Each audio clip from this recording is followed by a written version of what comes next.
Qué duda cabe que el país y los chilenos viven tiempos difíciles, tiempos turbulentos, una inflación galopante, una delincuencia desatada, múltiples polémicas de los ministros de las dos coaliciones de gobiernos, encerronas, macrozona norte, macrozona sur, inmigración.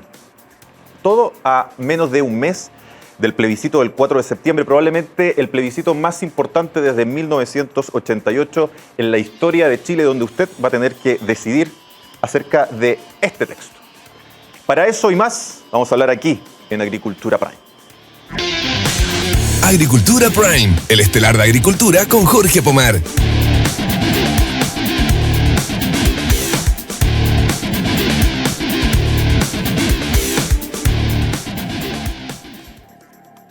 Comenzamos un nuevo Agricultura Prime, por supuesto, en agricultura.cl, también en nuestra señal de YouTube Live, aquí en nuestros estudios en Providencia, 1208, piso 6. Y tenemos 4 invitados para el día de hoy. Voy a partir con dueña de casa, porque también nos acompaña a diario Michelle Lavé, economista, conductora del programa Enfoque Económico. Bienvenida a este nuevo Agricultura Prime. Muchas gracias, muy buenas noches. Voy a seguir dando la vuelta y para eso voy con el ex diputado, con el ex ministro Marcelo Díaz. Muy bienvenido a Agricultura Prime. Muchas gracias, muy buenas noches. Seguimos dando la vuelta, vuelvo con otro que también es de la casa, José Francisco Lagos. Llegó la hora. Bienvenido. Muchas gracias, Jorge, por la invitación. Y por supuesto, Carlos Minami. A mí me carga hablar esto de los ex, pero para hacer un poco el contexto, ¿no es cierto? Ex ministro, ex senador. Directivo del Partido Socialista, también muy bienvenido también a Agricultura. Gracias por la invitación. Oye, decíamos un poco en la editorial que son días complejos, que son días difíciles para el contexto país. Los dichos esta semana del ministro Jackson, conversaba un poquito en off, uno dice, ¿a quién le tocó el corazón? ¿A quién no le tocó el corazón? Por ahí a lo mejor, Marcelo, tú estás ahí en una cosa media mixta por un tema generacional. En su momento también rompiste con el Partido Socialista, entonces yo no sé si te sientes más de la generación concertacionista, si te sientes más de la nueva generación, ¿no es cierto?, de Apruebo Dignidad. Carlos Minami es un emblema, en algún momento decían, el varón del socialismo. Yo creo que a ti por ahí a lo mejor el corazoncito se te encogió un poco al escuchar las declaraciones del ministro Jackson. Mucho. Y voy a decirlo ahí con total franqueza. A mí me parece que un ministro, una ministra puede equivocarse, de repente tienen expresiones que son desafortunadas, por las cuales se dan disculpas, pero lo del ministro Giorgio Jackson es de otra naturaleza. Es un ataque a la ética, un ataque a la moral, un ataque a una generación. Además, una generación de la cual yo me siento muy directamente parte. Me tocó vivir el tiempo de la Unidad Popular. Fui víctima de violaciones a derechos humanos yo directamente, mi padre también, mi padre estuvo 2 años preso. Hay mucha gente de esa generación que ya no está, que dieron su vida, y no quiero dramatizar, quiero objetivamente decir, dieron su vida en esto, en el empeño por recuperar la democracia, por sacar adelante una transición compleja, difícil, que puede ser objeto de críticas políticas.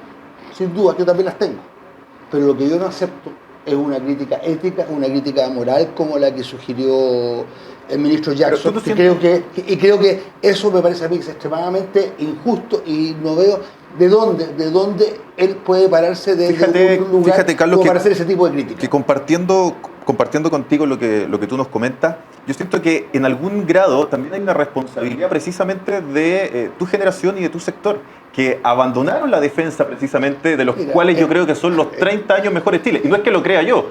Tú revisas las cifras en educación, en salud, en cobertura, en embarazo juvenil, revisas las cifras en crecimiento. O sea, en la cifra que tú pongas, los 30 años de la concertación son los 30, y incluso si quieres sumar el primer gobierno de Sebastián Piñera, son los años más exitosos en la historia de Chile. Déjame decirte lo siguiente, soy parte de eso y también a mucha honra, con sus lados claros y también con sus lados oscuros. Ahora, ¿qué es lo que ocurre? Yo creo que es una crítica política que es justa. A mí me parece que a nosotros nos ha faltado defender con más energía esos 30 años. Ahora, te hablo yo personalmente. Para mí también fue particularmente difícil porque nosotros también tuvimos una lucha al interior de la coalición. Y tuvimos una lucha que fue muy intensa, que desgraciadamente se resolvió mal. Yo en eso me reconozco, soy perdedor. soy de las personas que encabezó todo un movimiento de rectificación a finales de los 90, cuando ya comenzamos a tener indicaciones fuertes de que teníamos un deterioro en la concertación. El gobierno del presidente Elwin había terminado muy arriba, Eduardo Frei Ruiz Tagle había sido electo de manera casi con un 60%, una votación inédita, pero ya teníamos un desgaste, teníamos crisis asiática, teníamos aumento del desempleo, comenzamos a poner en riesgo la elección del presidente Lagos, que fue una elección muy, muy difícil. En ese momento abrimos un gran debate que desgraciadamente se resolvió mal, y creo que ahí hay una experiencia importante que sacar, que los debates tienen que enfrentarse y resolverse. El debate que fue botejado, fue caricaturizado entre los autocomplacientes y los autoflagelantes, desgraciadamente fue un debate que se congeló, y creo que eso tuvo una repercusión enorme, porque finalmente ganaron los autocomplacientes, pero no ganaron por sus capacidades intelectuales, sus capacidades políticas, ganaron por la fuerza de los hechos consumados. Marcelo Díaz, yo siento que tú eres como un poco el hijo de al medio. ¿Ah? Están los papás de la concertación y están los papás de Apruebo Dignidad, del Frente Amplio, y ahí como que se debate un poco. Carlos Minami dice, a mí no solamente se me encogió el corazón, yo me molesté. Sí. ¿Qué te pareció a ti esa declaración? Mira, primero fue un error, el propio ministro Jackson así lo ha reconocido, pido disculpas por ello. Pero yo quiero más bien acompañar otra reflexión, que es la que hizo, porque yo comparto lo que dice Carlos, yo fui parte de la concertación, probablemente no en cargos relevantes, el cargo más relevante que tuve en esos tiempos fue... Era más joven. Fui diputado. Era más joven, claro. Era más joven. Y fui parte de ese proceso también, y también me alineé con el sector de los autoflagelantes, porque teníamos la conciencia de que solo habíamos cumplido la mitad de la promesa. Habíamos crecido, pero crecer con equidad, la parte de la equidad había sido parte del dedo, que lo identifica muy bien Bachelet II, del que me siento absolutamente parte. Fue ministro de la presidenta Bachelet. Yo soy parte del Frente Amplio. Entonces, yo quiero acompañar la reflexión más bien que ha hecho el presidente de la República, porque la vivimos en el Congreso. Yo compartí harto con él, fue el momento en que ingresamos al Frente Amplio. El propio Gabriel ha dicho que, el propio presidente Boric, ha dicho que la crítica política que han hecho a las generaciones precedentes ha estado a veces teñida de mucho desequilibrio y de mucha injusticia. Porque, bien dice Carlos, el periodo de la concertación, el periodo de la nueva mayoría... ¿Pero eso es un acomodo político, tomando en cuenta los tiempos de hoy, o es una reflexión real? En lo absoluto, es una reflexión genuina del presidente de la República. Él rectifica lo que dice... Ya voy a ir con Michelle que ayer, precisamente, no la vemos muy esa reflexión, porque primero tiene conciencia de lo que significa encabezar la jefatura del Estado y la jefatura del gobierno. Y segundo, porque probablemente ha tenido la posibilidad de tener interlocución, de construir desde el liderazgo que significa ser presidente de la República un esquema inédito en la historia de Chile, un gobierno con dos coaliciones que son cultural y políticamente cercanas pero no idénticas. Yo concurrí a la formación de Apruebo Dignidad, pero estuve antes en el otro lado de la mesa, y yo creo que esa perspectiva, sin duda, esto no es inocua, la molestia de Carlos, las de otras expresiones de distintos parlamentarios de todos los sectores van a tener consecuencias. Y el gobierno tiene que hacerse cargo de eso. Pero yo me quiero quedar con la reflexión que hace el presidente Boric, que dice, mire, cada ladrillo de la construcción de este muro, de este país que se llama Chile, se hace en lo previo, que a veces están bien puestos y otras veces menos bien puestos, y uno tiene que hacerse cargo de esas luces y también de las sombras. Y yo creo que esa reflexión del presidente Boric es la que tiene que guiar al conjunto del gabinete, y desde esa perspectiva me parece que es correcto lo que hace rápidamente el ministro Jackson, a pesar de que los costos ya están instalados, que es reconocer que sus declaraciones fueron especialmente erradas, siendo él el ministro que tiene que construir una interlocución tan transversal en el Congreso. Le puedo hacer una observación a Marcelo Milla. Yo creo que uno comete errores, pero creo que lo del ministro Jackson es un modo, es más que un error. Vemos ahí modo de pensar. Vemos ahí a Michelle Lavé. Y yo creo que realmente llegó el momento de decirle a eso, basta. Yo creo que este gobierno tiene, durante los próximos días, que tomar decisiones muy importantes, particularmente el 4 de septiembre en la noche. Creo que tiene que generar una coalición que sea capaz de respaldarlo sólida y lealmente, que es lo que no ha tenido hasta ahora. Sí. Este sistema de las dos coaliciones, quizás caricaturizando un poco, pero no demasiado, es casi como jugar fútbol con dos pelotas. Entonces, yo creo que hoy día tiene que ordenarse eso, tiene que generar un programa, un acuerdo de gobierno que le permita dar gobernabilidad. A lo mejor no todos van a ser parte del gobierno, puede haber una cosa a la portuguesa donde uno entra en el gobierno, otros son parte de un acuerdo parlamentario, pero eso tiene que resolverse. Y es claro que el ministro Jackson no tiene ninguna condición para hacer eso, porque lo que cometió no es simplemente un error. O sea, uno puede decir, mire, el ministro Grau se equivocó el otro día, y me parece a mí, perfecto, se equivocó.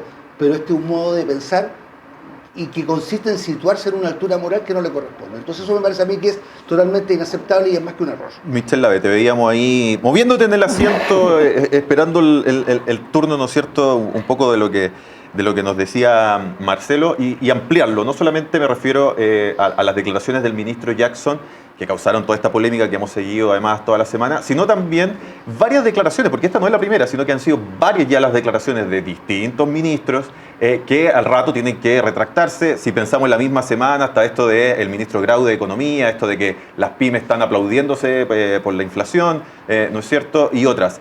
Esto es una conducta habitual. Por ejemplo, para el caso Jackson, como dice Carlos, es un gobierno todavía en rodaje, en aprendizaje.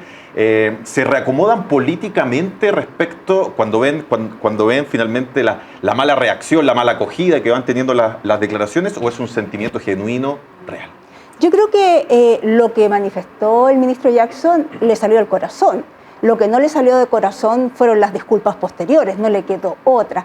Creo que muy probablemente el presidente opina distinto, en eso tienen una visión distinta, pero lo que opina el ministro Jackson es lo que opinan otros ministros que han dado a entender lo mismo que ha dicho el ministro Jackson. Y aquí quiero decir que no puedo estar más de acuerdo con Carlos en términos de que uno no puede criticar el comportamiento moral, no.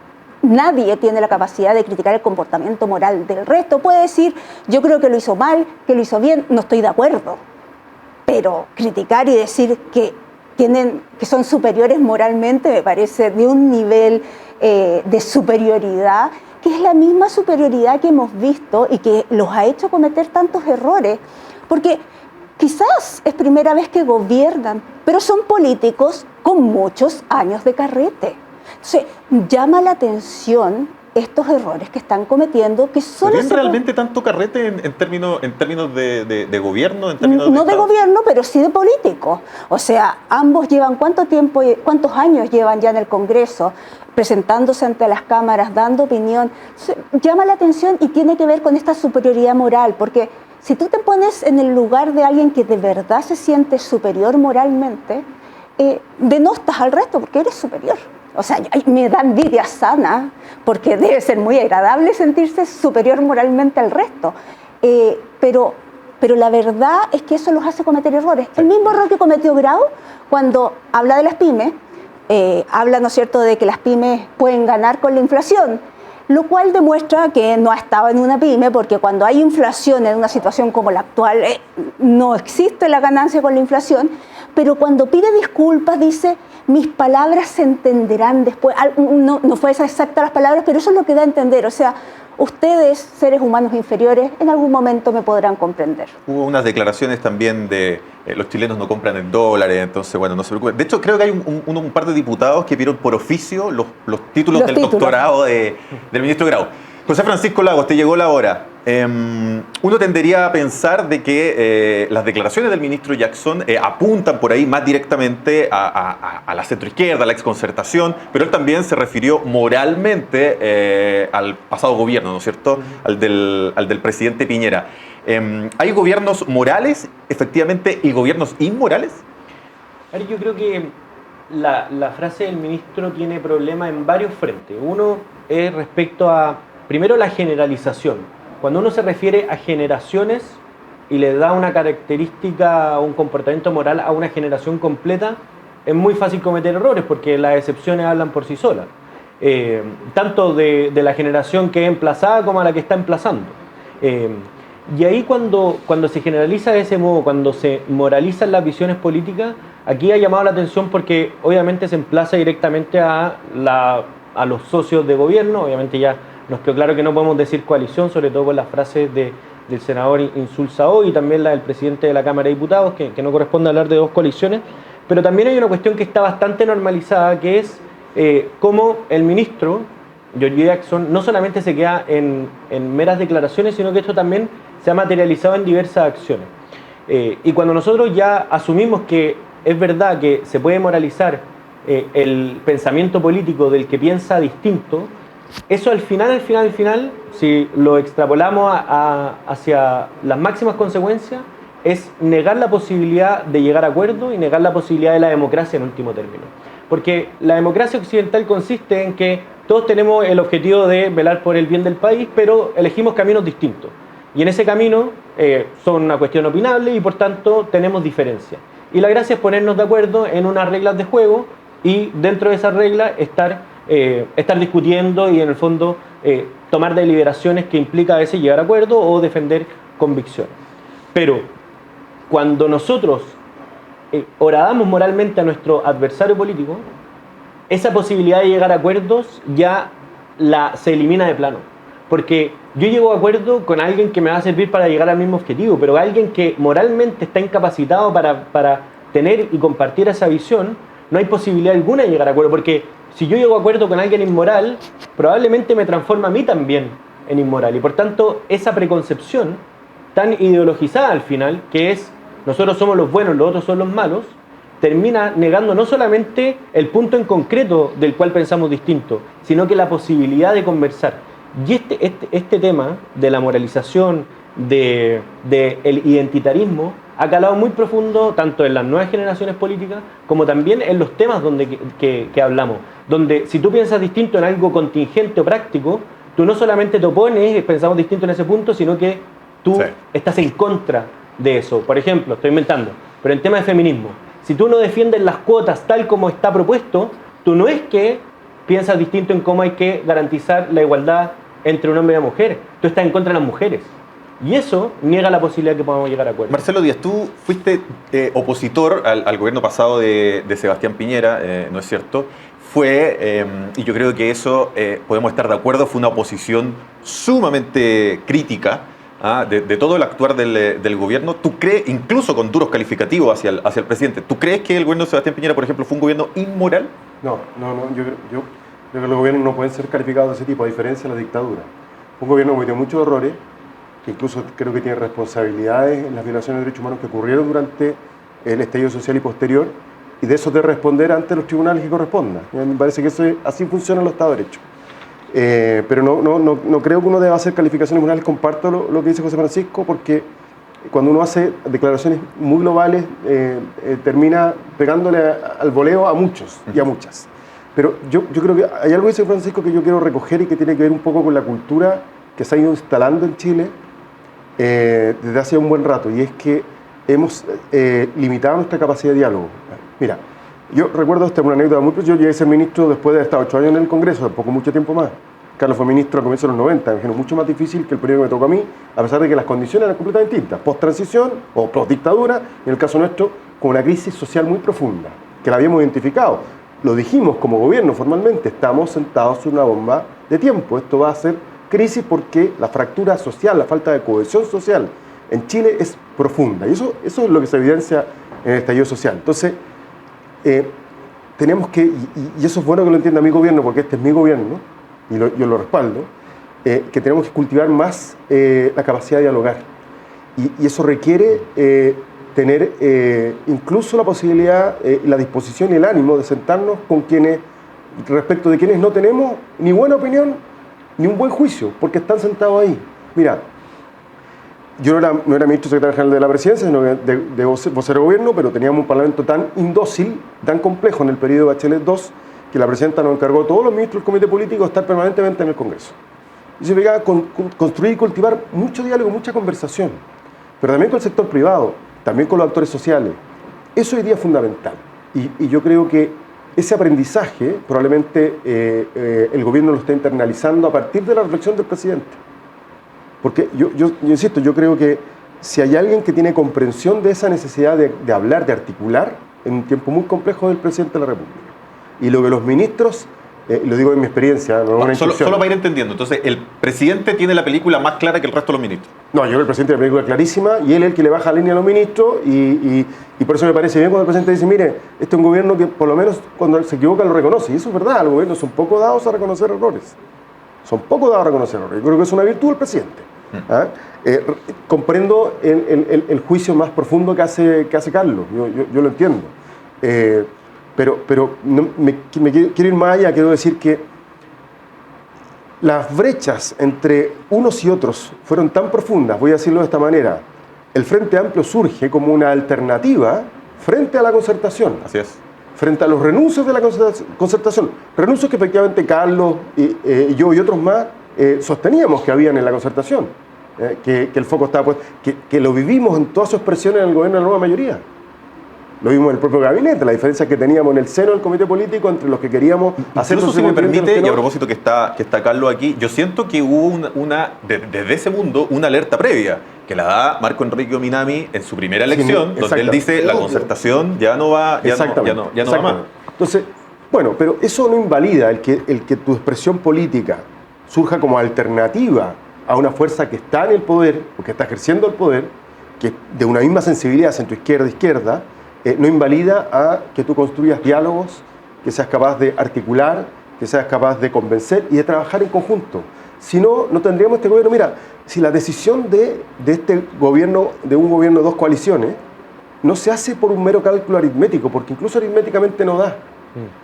Incluso aritméticamente no da, porque las fuerzas que hoy día están sentadas en el gabinete no suman mayoría en la Cámara de Diputados, el Senado ni hablar porque es 50-50.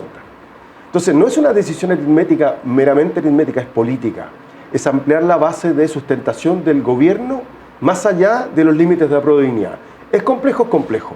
¿Fue una decisión del presidente? Fue una decisión del presidente. Los partidos, los movimientos, ¿nos allanamos eso? Sí. Bueno, entonces... De hecho, yo no sé si hay experiencia histórica en Chile de que dos coaliciones sostengan un gobierno. Ninguna. Es el modelo, en realidad es la réplica del modelo portugués. Sin acuerdo parlamentario con los que ni siquiera, no, porque hay una sola, es un entendimiento de gobernabilidad, hay una coalición amplia, es una sola coalición que funciona en el Parlamento, y dentro de eso hay un partido de gobierno, el Partido Socialista que gobierna. Exactamente. Pero una coalición. Porque el régimen lo permite, que quiero decir. Es cierto que el régimen parlamentario. Bien breve, me tengo que ir a comerciales, Carlos, pero quería preguntarte a propósito de lo que marcaba Marcelo. Hacer entender dos coaliciones de gobierno es sumamente difícil, complejo, son dos almas distintas, son generaciones distintas, entienden la cultura política de manera distinta. Guardando cierta proporción, al inicio de la concertación hubo que hacer convivir también a dos almas muy distintas, que era la centroizquierda de la democracia cristiana con, por ejemplo, el Partido Socialista, que fueron los dos grandes partidos que sustentaron la concertación 30 años. Y teníamos un ala derecha, con gente además con estamos hablando de el senador Jaramillo. Estamos hablando de la democracia cristiana que estuvo a favor del golpe en un primer momento. Entonces, eso también, esa convivencia también tiene que haber sido muy dura. Efectivamente, ahora, y nos demoramos mucho tiempo en crear las condiciones para poder producir este reencuentro entre sectores que nos habíamos opuesto, pero muy brutalmente. Creo que los 17 años de dictadura, esos 17 largos años de dictadura, tienen que ver también con nuestras dificultades para generar una fuerza que pudiera crear el recambio con anticipación.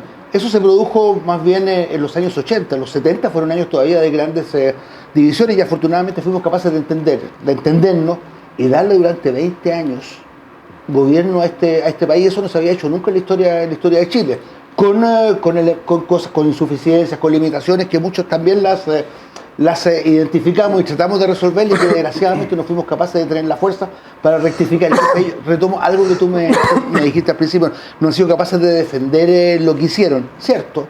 Ahora, los que consideraban que todo estaba bien eran ellos los principales responsables de tener que salir a defender una herencia que algunos considerábamos que era una herencia que tenía muchos claros, pero que también tenía algunos puntos oscuros. Michel Lavé, en medio de toda esta polémica, claro, la oposición, un sector político, tal vez Chile Vamos, ¿no es cierto?, directamente, mira con atención el devenir del gobierno que semana a semana comete algún error no forzado, porque no es que Chile Vamos sea una oposición perfecta ni maravillosa, sino que pareciera que los autogoles son gratuitos. Pero da la impresión también de que en algún momento el gobierno debiese dejar de rectificar, dejar de pedir disculpas y finalmente avanzar. El 4 de septiembre, y con esto nos vamos a comerciales para dejar introducido el tema, el 4 de septiembre es el momento donde se acaba este primer tiempo del gobierno y dado el resultado, ya sea apruebo o rechazo el vencedor, debiésemos ver la verdadera cara de este gobierno, las reformas estructurales que se prometieron, por los cuales mucha gente confió y llegaron a la moneda. Yo creo que efectivamente el gobierno ha estado en un compás de espera, por lo menos es lo que uno ve desde afuera.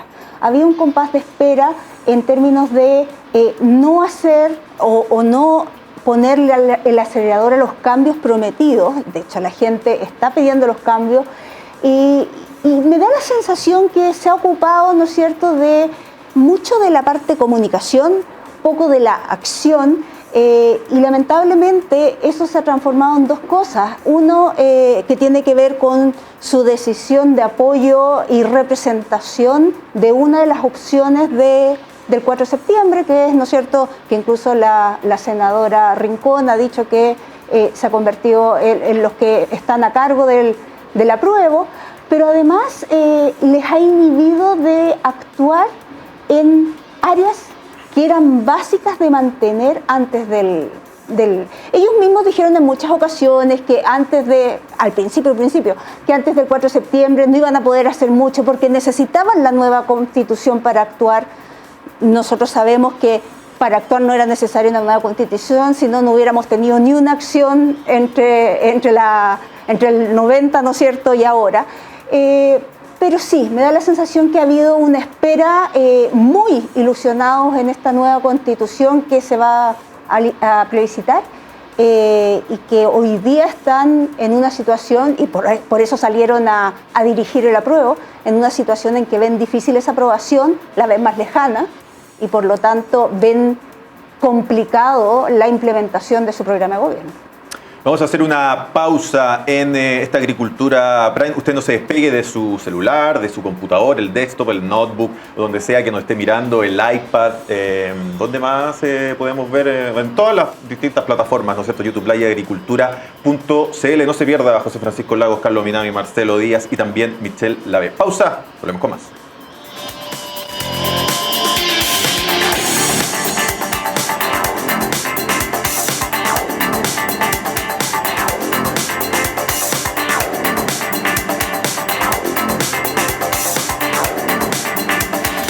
Ya estamos de vuelta con más Agricultura Prime, por supuesto, en Agricultura TV, en YouTube Live, también en agricultura.cl. Estamos conversando con Carlos Minami, con Michelle Lave, con Marcelo Díaz, con José Francisco Lagos. Dejamos introducir un poco el tema, el plebiscito que vamos a tener en poquito más de un mes, ¿no es cierto?, el día 4 de septiembre, que coincidentemente es el día que asumió Salvador Allende en 1970, una fecha bien emblemática.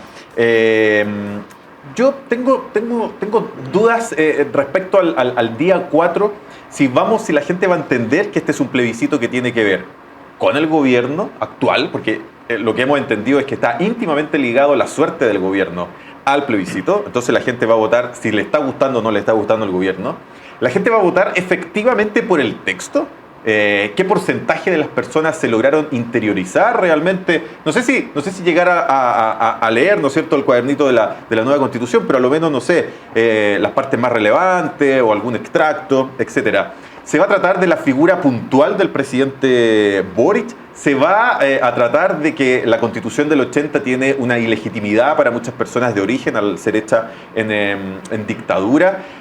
¿O se va a tratar de las formas? Y en eso probablemente estamos todos de acuerdo en que las formas, en cómo llegamos al fondo, a este texto, no fueron las mejores, ¿no es cierto? Desde la violencia durante esos días de octubre, pero también todo el devenir de los constituyentes, los pelados Bade, las duchas, la tía Pikachu, presidenta, esto es un circo, y todo eso que vimos, ¿no es cierto?, durante un año y que probablemente, independiente de la opinión que pueda tener cada uno del texto, terminó ensuciándolo. ¿Cómo lo ves tú, Marcelo Díaz? A ver, yo creo que la gente vota en función de distintas variables, ¿no? Hay una performativa, que es el desempeño de la propia convención, otros que seguramente tienen el foco más puesto en el texto y en algunas partes del texto, por ejemplo, el tema de la justicia, el tema de los pueblos originarios, o el capítulo de derechos sociales, que no habíamos tenido nunca con en desarrollo de un texto constitucional, y otros que van a evaluar también al gobierno o el liderazgo del presidente. Yo soy partidario del apruebo, no, sin ninguna duda. Y no sin letra chica, además, porque también está el apruebo para mejorar, para reformar, con letra chica. Para implementar. Aprobemos y luego veamos. Ok. Entonces, lo de la reforma del presidente Boric... No, estoy con lo que dijo el presidente. Mire, si Voy a poner un ejemplo. Yo soy profundamente, de hecho escribimos con Carlos una columna segunda hace 2007, se llamaba Fin a la monarquía presidencial y abogamos por un régimen parlamentario. Yo soy parlamentarista. No creo en el sistema presidencial latinoamericano que además no ha funcionado en ningún país desarrollado, en ningún país del mundo, que no tiene nada que ver con el Estados Unidos.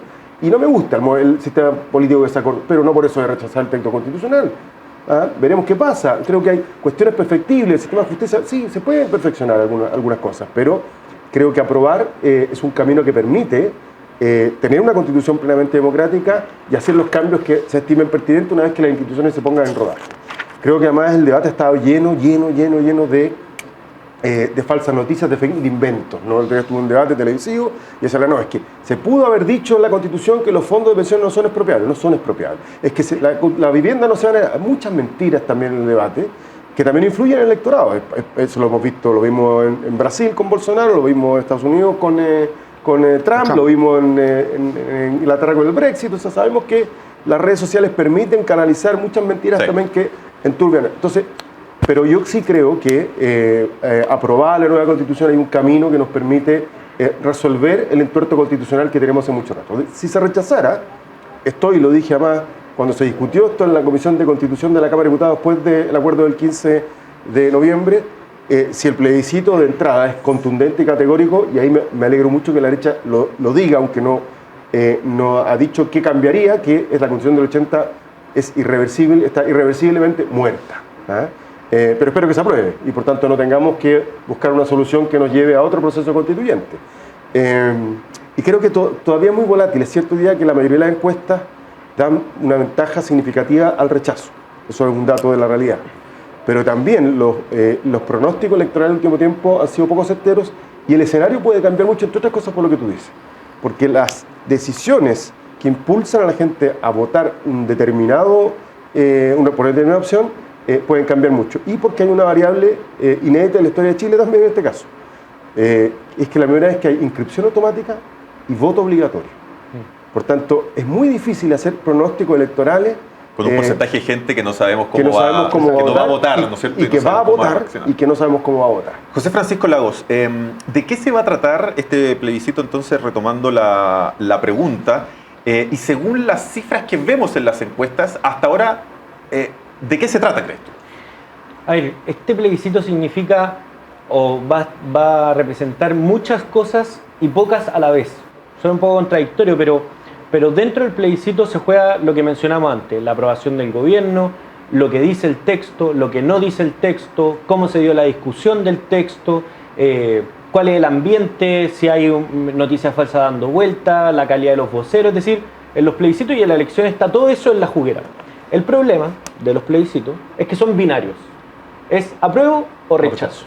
Y por eso es tan importante la discusión que se dé en torno a esa cualidad de binario, porque hoy día lo que hemos visto es que ya hay acuerdo más o menos en la clase política, es que sí o sí hay que reformar lo que salga. Si gana el rechazo, rechazo para reformar, y si gana la apruebo, mayoritariamente apruebo para reformar.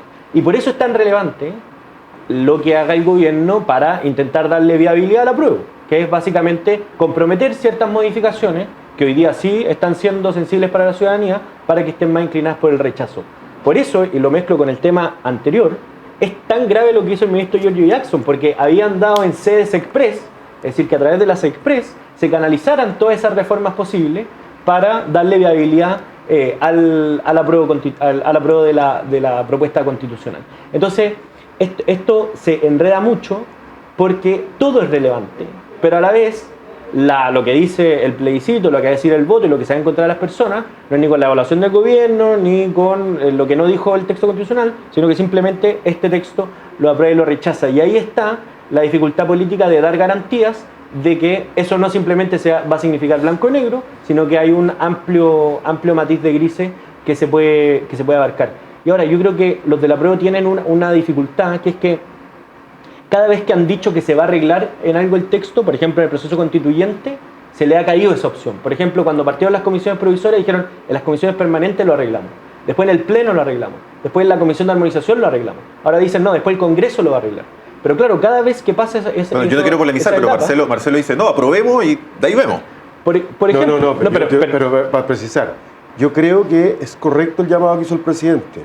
Pongámonos de acuerdo. Pero en los Marcelo, cambios que hay el que presidente hacer. dice, pongámonos de acuerdo en Ahora. esto, en Pero esto y en esto. Ningún problema, hagámoslo. Es ahora distinto a mismo. decir, aprobemos y de ahí vemos. No, es que, perdona, es que yo estoy de acuerdo con José Francisco nuevamente. Si el plebiscito es apruebo o rechazo. No hay más opciones, no hay rechazo para reformar, no hay apruebo para mejorar, no hay apruebo para inventar, no, es apruebo o rechazo. Entonces, el presidente hizo un llamado a su coalición, que es o a sus coaliciones, a que nos pongamos de acuerdo en qué cambio haríamos. Y yo creo que el deber de una coalición que apoya lealmente al gobierno, no solamente para tener ministros y ministras, sino que porque tiene un compromiso político, pragmático con el presidente, tiene que acoger ese llamado al presidente. Carlos Minami, ¿tú le crees a la centro-derecha después de haber vivido toda la dictadura, la recuperación de la democracia, de haber vivido 25 años donde claramente hubo un sector que se parapetó en la Constitución del 80 para llevar adelante cambios estructurales? Recién vimos cambios desde el año 2005 en adelante. ¿Tú le crees a la derecha cuando dice vamos a rechazar para reformar y ahora sí vamos a hacer los cambios necesarios? Y ojo, y además dijo, y ahí están los votos, ahí están los 4/7, vamos. Mira, yo creo que para estos efectos no se puede hablar de la derecha. Yo creo que hay derechas y derechas. Creo que hay una parte de la centro derecha que está sinceramente con la idea de que es preciso avanzar hacia una nueva constitución y creen en eso. Pongámosle un par de nombres para que la gente... Yo creo que hay mucha gente, yo diría, la mayor parte de la gente de Bópoli está en eso. Creo que hay una parte de Renovación Nacional, hay una parte de la UDI. Yo le creo a Macaya, por ejemplo. ¿Ya? Le creo a Macaya, pero creo a su vez también, y que con mucha franqueza, el Partido Republicano, el candidato presidencial de la derecha, que sacó el 44-45%, no cree en eso. Él cree que la constitución vigente es la mejor constitución, y ahí si gana el rechazo, se va a generar un elemento, una discusión que va a ser bien compleja. Entonces, si hablamos de economía, siempre surge el tema de la incertidumbre. Yo creo que es cierto que en Chile hay incertidumbre, pero la mayor incertidumbre que puede haber es qué es lo que va a pasar si gana el rechazo en Chile. De eso no tengo la menor duda. Por eso que me parece a mí que el apruebo, con las dificultades, con los problemas que tiene el texto actual, es un mucho mejor punto de partida para la discusión posterior. Y una cosa que me gustaría complementarla. Yo creo que es cierto, estas semanas van a ser duras. Van a ser semanas muy intensas, pues se están jugando muchas cosas. Entre otras cosas, hay un plebiscito que no es solamente sobre el texto, es un plebiscito sobre el proceso y un plebiscito también sobre el gobierno. Entonces, va a ser un momento duro, pero paradojalmente... Lo que decía José Francisco, todo entra a la juguera. Está todo hecho en la juguera, no cabe la menor duda, y la gente se va finalmente a resolver sobre la base de dos cosas, de los atajos y los voceros. Los atajos son las maneras que la gente tiene, que no todo el mundo va a leer el texto, pero va a decir, mira, me gusta esto otro, vale la pena, no vale la pena, ese va a ser un atajo, y los otros van a ser los voceros. Los voceros van a ser también muy determinantes desde el punto de vista del resultado. Ahora yo creo que la paradoja es la siguiente, que vamos a tener una tremenda polarización, va a ser muy intenso el debate durante estas semanas, pero curiosamente hay finalmente un acuerdo básico, y en eso estoy completamente con Marcelo, hay un acuerdo básico en el sentido que la Constitución actual está muerta. Y por tanto entonces se va a requerir sí o sí un segundo tiempo. El 4 de septiembre termina el primer tiempo y el 4 de la noche se abre un segundo tiempo constitucional en donde yo espero que se pueda hacer lo que la Convención no hizo.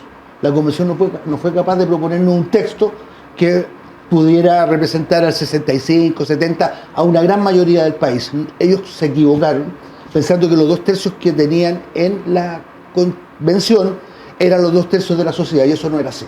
Entonces, yo creo que ahora en este segundo tiempo lo que hay que hacer es generar ese entendimiento, ese acuerdo, de manera que tengamos una constitución que no será unánime. Siempre uno va a tener razones para estar en desacuerdo con uno u otro punto, pero por lo menos que tengamos al cabo de este proceso un nuevo plebiscito en donde la opción apruebo tenga el 60, 70, 80%, algo parecido al primer plebiscito de entrada.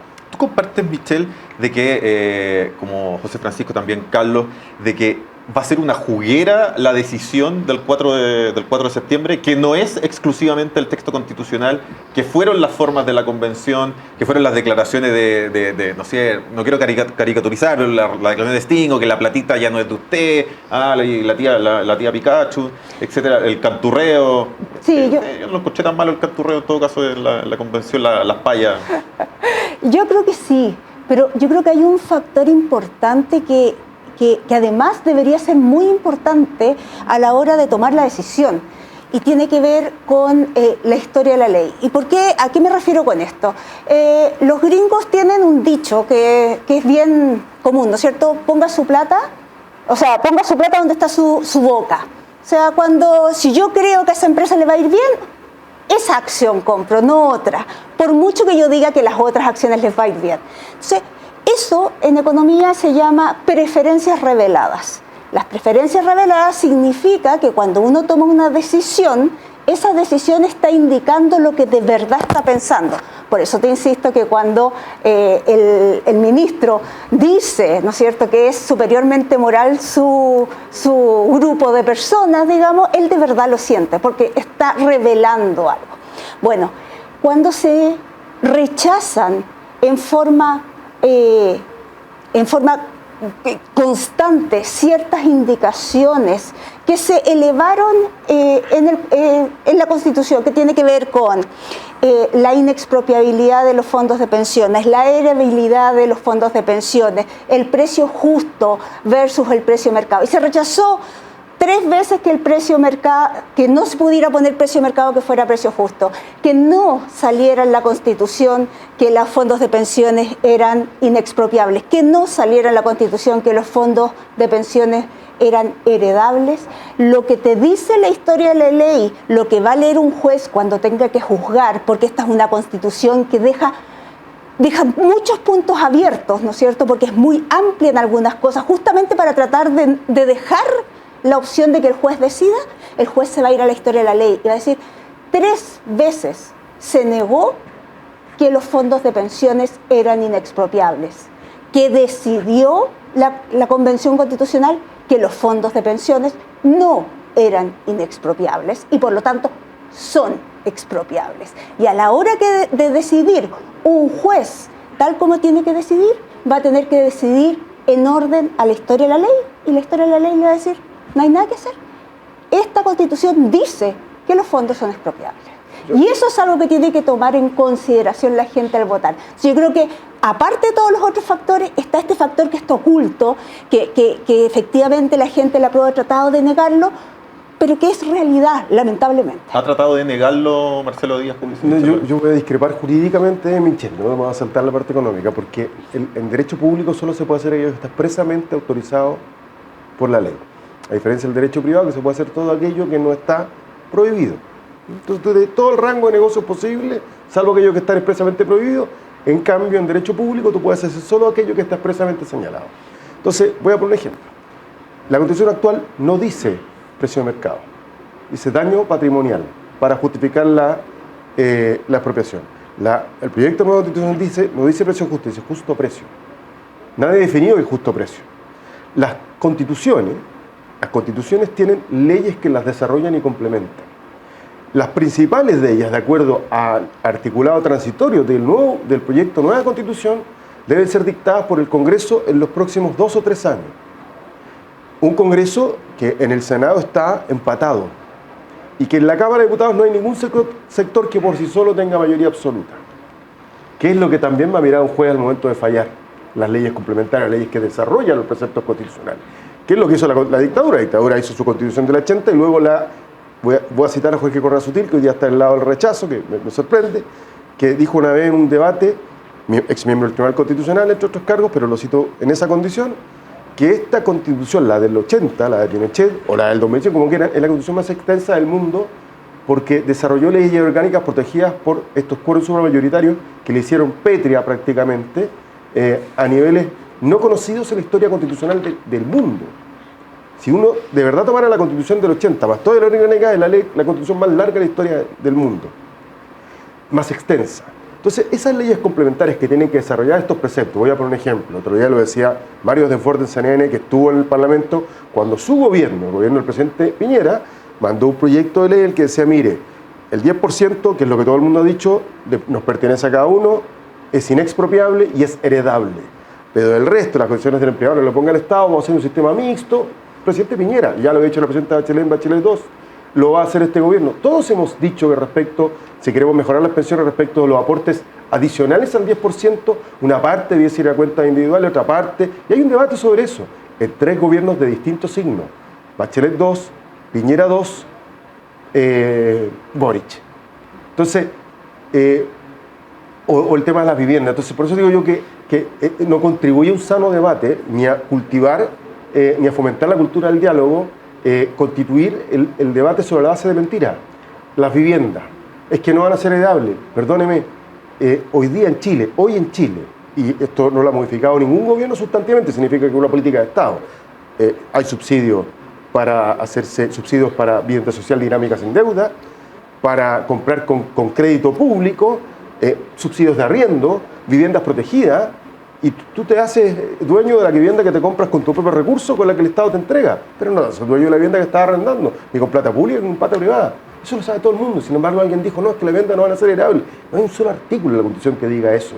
Entonces, es que se insistió en presentar esto en la convención. Sí, claro, había un sector de la convención que lo que quería era que fracasara.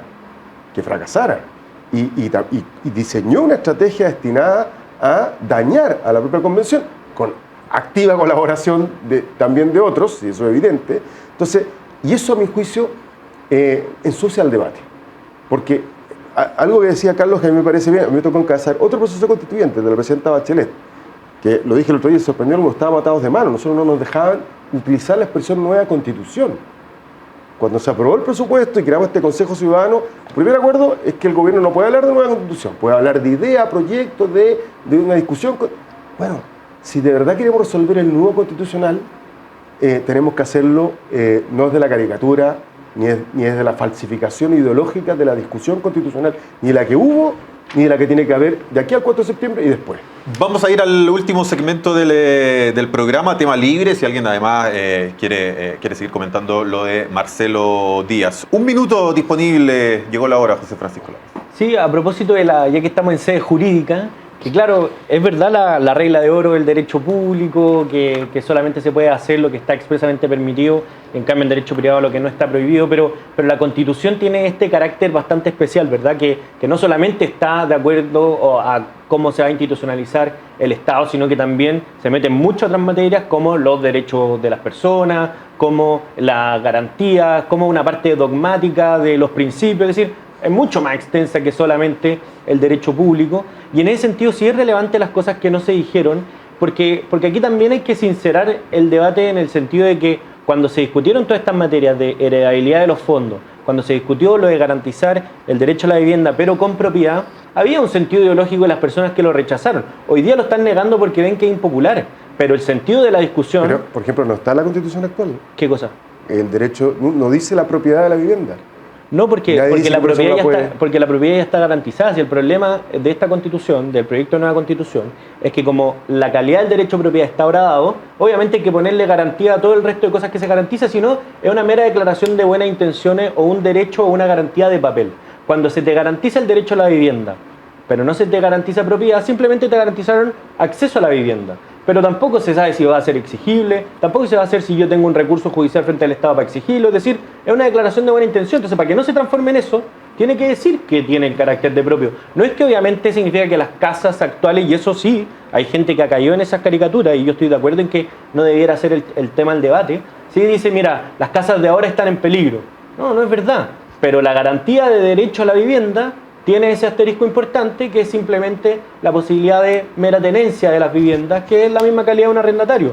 Y eso está bien, hay que expresarlo. Quizás puede ser un avance, yo considero que no es un avance, porque eso ya está materializado en las políticas públicas, y para que eso no se transforme en un derecho a papel, sí tenía que haberse garantizado. Y decidieron no hacerlo. Y es bueno, sería bueno que defendieran por qué decidieron no hacerlo, y no simplemente porque es una redundancia, porque claramente no lo era. Carlos Ominami, un minuto. Mira, a ver, yo creo lo siguiente, insistir en que lo que termina el 4 de septiembre es el primer tiempo constitucional y que viene un segundo tiempo y quizás un tercero. Espero que sea un segundo tiempo más corto que el primero, porque este país tampoco puede estar permanentemente discutiendo sobre cuál va a ser su sistema de reglas. Ahora, creo que para ese segundo tiempo el texto propuesto con la Convención, más allá de la insuficiencia y los problemas que tiene, es un mejor punto de partida. ¿Por qué razón? Porque establece un conjunto de principios, un conjunto de valores que de otras formas difícilmente van a poder establecerse. A mí me parece muy importante que se establezca un gran catálogo de derechos sociales, que haya paridad, cosa que incluso curiosamente en el acuerdo de la centro derecha, los 10 puntos, no está la paridad, y no está la paridad no porque se le olvidó, sino porque no están de acuerdo. la paridad entre hombres y mujeres, un esfuerzo grande de regionalización, el reconocimiento de los pueblos originarios, un énfasis fuerte en la sustentabilidad. Yo creo que difícilmente esos temas pueden estar a partir de una discusión en donde la Constitución vigente sea el punto de partida. Y esto no por mala fe, porque simplemente no creen. Yo creo que hay una cantidad importante de gente en la derecha que cree que el mercado es un mejor asignador de recursos y que por tanto entonces todo lo que tenga que ver con un Estado que garantice derechos es finalmente una especie de intromisión indebida en el buen funcionamiento del mercado. Por eso que yo tengo serias dudas de que si gana el rechazo se pueda avanzar en esas definiciones que me parecen a mí sustanciales y que son finalmente las que están respondiendo a las reivindicaciones que planteó el estallido. Michelle, la de un minuto para usted.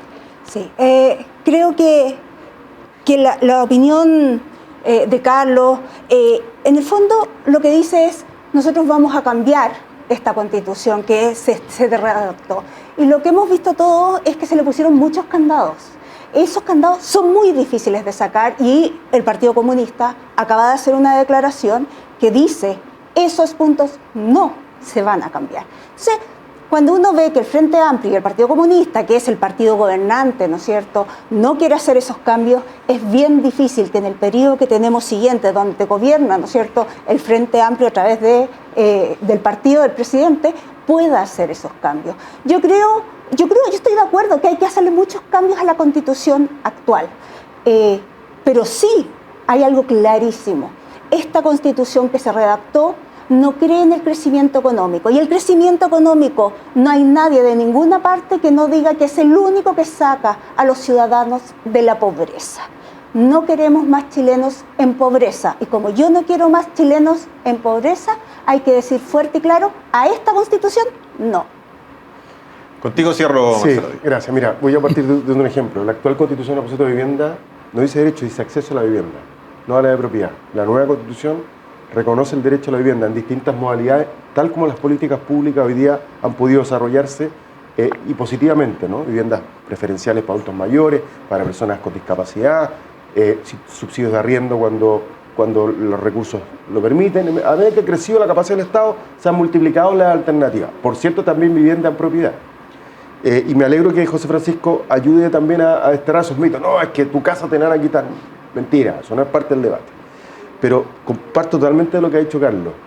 Y a pesar de que le creo a gente como Macayo, también tengo la impresión de que hay gente que sinceramente cree en la derecha que la Constitución del 80 está muerta irremediablemente y que por tanto tiene que haber una nueva Constitución. Pero no creo que esos liderazgos, quizás más conscientes de esta situación, en un triunfo del rechazo tengan la capacidad de comprender que el punto de partida no puede ser la Constitución del 80. Que es la única Constitución del mundo, no hay otra, que tiene el modelo económico en el corazón de la Constitución. En los países democráticos, los gobiernos de izquierda gobiernan mientras son mayoría y los gobiernos de derecha gobiernan mientras son mayoría. En Chile no. La regla de Guzmán. Se mueve lo que yo permito que se mueva, no se puede mover más. Yo creo que ese seguro que la derecha usó de manera inmisericordia durante 30 años para impedir los cambios, es muy difícil que si gana el rechazo estén dispuestos a entregarlo. No, es que vamos a bajar 4 séptimos. Es jugar con las cartas marcadas. Sabemos que en el Senado tiene el 50%, da lo mismo. Podrían poner 55% y da lo mismo. ¿Ah? Y lo que dice Michelle, mira, yo soy parte del Frente Amplio.